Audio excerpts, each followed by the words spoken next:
పురుషాన్ని ఇస్తలేడు.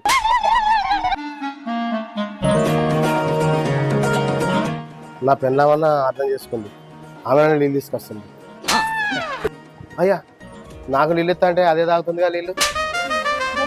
నిలబడ్డావు ఈ మూలక ఆ మూలక కూర్చోవచ్చు కదా. బాపు నానమ్మ మంచిగా ఉందానే? మొన్నటి దాకా జ్వరం వచ్చి పన్నది బిడ్డ. సరే మరి నేను పోయి దాన్ని మంజలి చెత్తా. సరే పోయి చూసి రాపో. కూసా ఏదుతాను.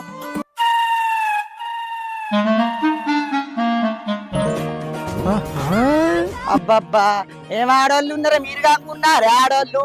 మనిషి ముంగటో మాట, మనిషి అనుకో మాట. ఒక్క రోజు లేట్ అయినందుకు బాగా మాట్లాడుతుర్రు. మీరు ఈ నీళ్ళ కొద్ది ఆడల కొద్ది ఆగితేనే ఏందో పోనీయా? ఆగుర్రా మరి అలా ఏమన్నా రావాలి నైట్కి పైసల కోసం, అప్పుడు చెప్తాం ఈ సంగతి. మరి వారి మీ అవ్వలేదా ఇంటికాడ? మరి చిట్టికాడికి రాకపోయాను.